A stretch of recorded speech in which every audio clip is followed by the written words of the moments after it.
बिस्मिल्लाहिर्रहमानिर्रहीम। नाज़रीन अस्सलाम वालेकुम, मैं हूं इमरान वसीम।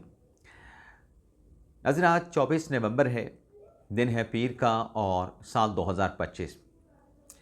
ख़बर नाज़रीन ये है कि तहरीक इंसाफ ने सिर्फ बाई इलेक्शन नहीं हारा, बल्कि ज़िमनी इलेक्शन में हारने के साथ साथ कप्तान पार्टी ने अहम आइनी ओहदा भी अपने हाथों से गंवा दिया है।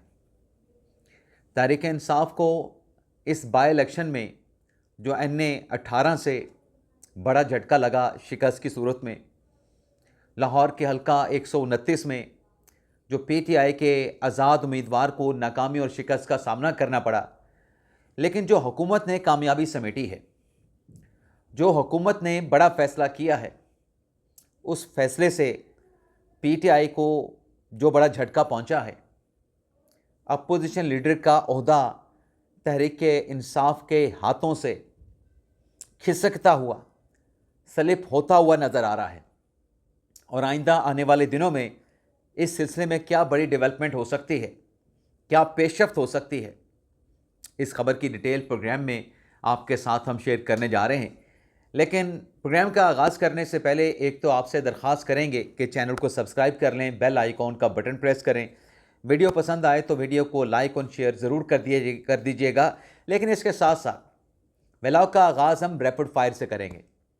कुछ अहम डेवलपमेंट्स हैं, मुख्तसर सी ख़बरें हैं, उनकी डिटेल जल्दी आपकी खिदमत में पेश करके अपनी बड़ी ख़बर की तफसीलात आपकी खिदमत में पेश करेंगे। एक डेवलपमेंट तो नाज़रीन ये है कि वफाकी आईनी अदालत तो बना दी गई इस्लामाबाद में, वफाकी कैपिटल में, लेकिन अब आईनी अदालत की रजिस्ट्रियाँ सूबों में प्रोविंशियल कैपिटल में बनाने का फ़ैसला किया गया है।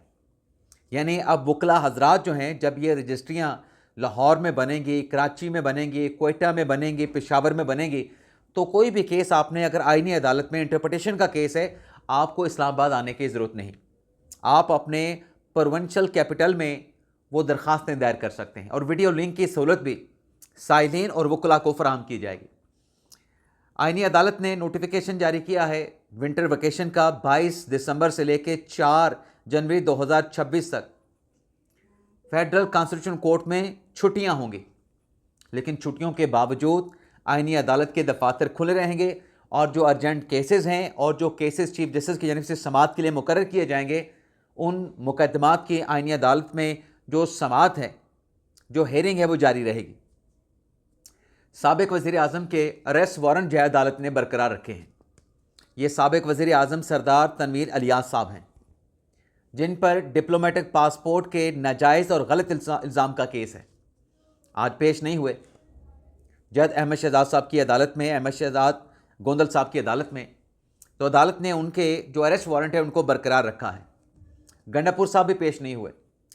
गंडापुर साहब के भी अदालत ने अरेस्ट वारंट बरकरार रखें। लेकिन यहाँ पर नाज़रीन एक सवाल है, वो सवाल ये है कि अलीमा खान साहबा अगर पेश नहीं होती हैं, एक पेशी पे, दूसरी पेशी पे, तीसरी पेशी पे उनके खिलाफ अल्टीमेट जो कार्रवाई है, उनके अकाउंट्स फ्रीज करना, उनके बैंक अकाउंट्स को बंद करवा देना, उनका CNISI और जो पासपोर्ट है उसको ब्लॉक कर देना, प्रॉपर्टीज़ की डिटेल हासिल कर लेना, यहाँ पर तो दर्जनों बार अलीमीन गंडापुर को नोटिस किया गया है, लेकिन इनके खिलाफ इंतहाई कार्रवाई अभी तक जज साहब ने, मुबशर हसन चिश्ती साहब ने ऐसी कोई कार्रवाई का आगाज़ नहीं किया कि गंडापुर साहब का पासपोर्ट ब्लॉक कर दें, उनका शनाख्ती कार्ड ब्लॉक कर दें, उनकी प्रॉपर्टीज़ की डिटेल मंगवाई जाए, उनका नाम ECL में डाल दें।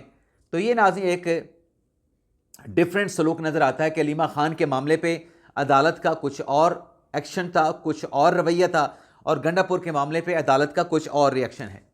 हुज़ैफा रहमान साहब वफाकी मिनिस्टर हैं, उनके खिलाफ केस था कोड ऑफ कंडक्ट की खिलाफ वर्जी का NA 185 DG खान में।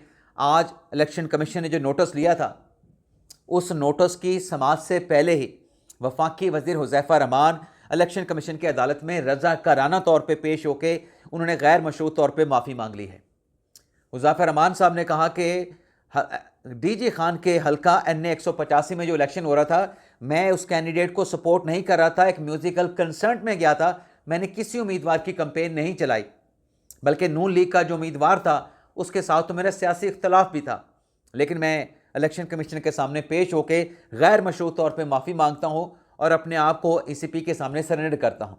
तो इलेक्शन कमीशन ने वफाकी वज़ीर को जो है वो तहरीरी जवाब दाखिल करवाने का हुक्म दे दिया है।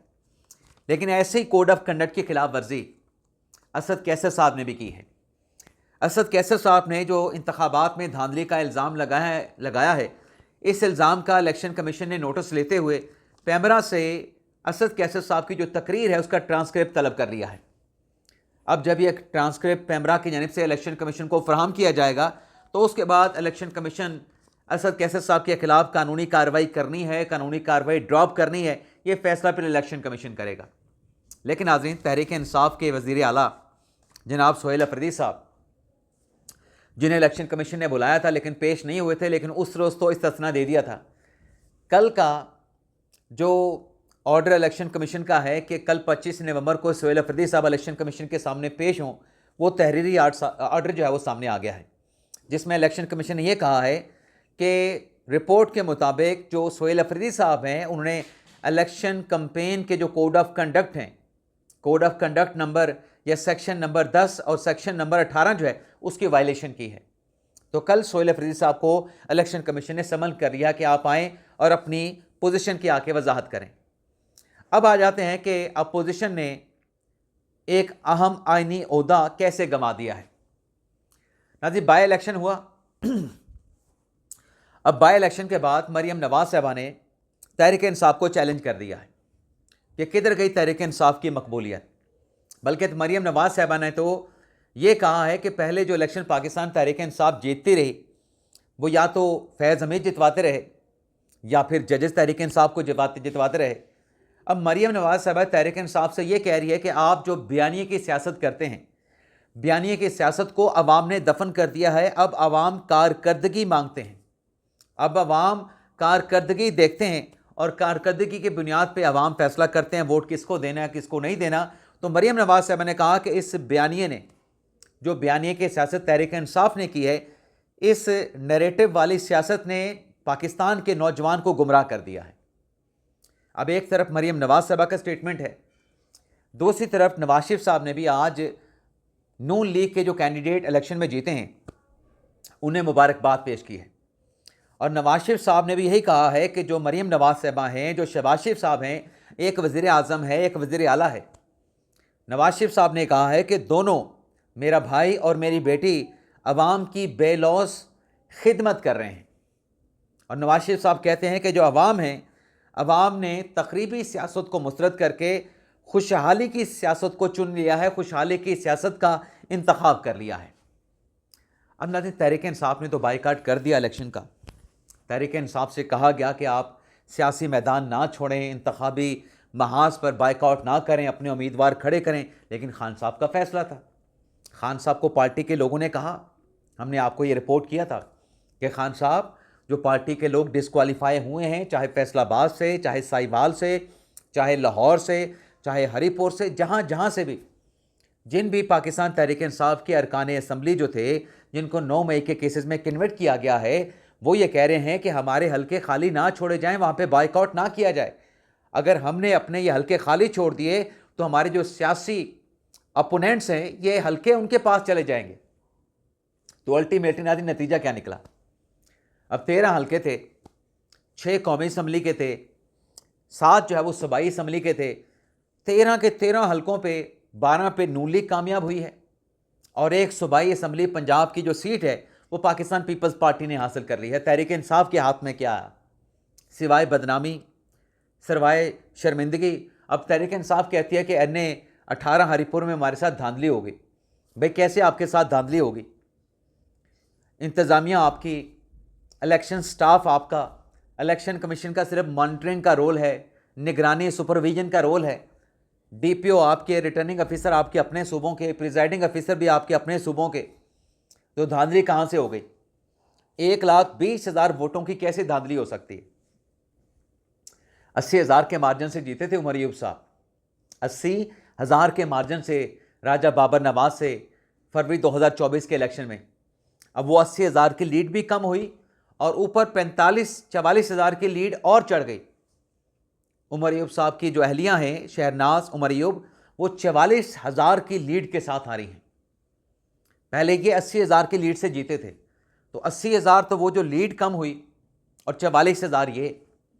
अब ये सिर्फ बाई इलेक्शन नाज़रीन नहीं आ रहे, बल्कि इस इलेक्शन के जो नताइज हैं, इन नताइज ने जो पार्लियामेंट में सियासी पॉलिटिकल पार्टी की जो पोजीशन है उसको भी तब्दील कर दिया है।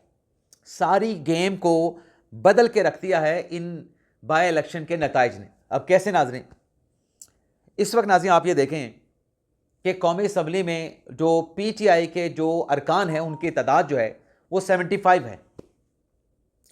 अभी 9 मई के कुछ और केसेस भी, उनके भी फैसले आने हैं, लेकिन चलें वो जब फैसले आएंगे तब देखा जाएगा कौन डिस्क्वालीफाई होता है, कौन डिस्क्वालीफाई नहीं होता। लेकिन 75 नंबर इनके पास हैं। एक सीट MWM की है, एक दो सीटें किसी और की हैं, तो ये 75 से बढ़ के इनका नंबर जो है वो मैक्सिमम 77 78 तक चला जाता है तहरीक इंसाफ के अरकान का। लेकिन यहाँ पे ये भी आपने तकसीम या तफरीक रखनी है कि ये तहरीक इंसाफ के नहीं, ये दरअसल आज़ाद हैं सारे। इनमें अगर कुछ अरकान डंडी मारना चाहें तो डंडी मार के किसी तरफ भी पलट सकते हैं, जब चाहें सियासी करवट लेके दूसरी तरफ पांसा पलट सकते हैं। अब आप देखें कि जो इन बाई इलेक्शन के नतीजे में मुस्तफा नवाज़ को जो सादा अक्सरियत कौमी असम्बली में हासिल हुई है, अब उस सादा अक्सरियत के बाद नून लीग को पीपल्स पार्टी की ज़रूरत नहीं सिंपल लेजिस्लेशन करने के लिए। मुस्तफा नवाज़ दीगर सियासी जमातों को अपने साथ मिला के सादा अक्सरियत के साथ आम कानून साजी पार्लियामेंट से करवा सकती है।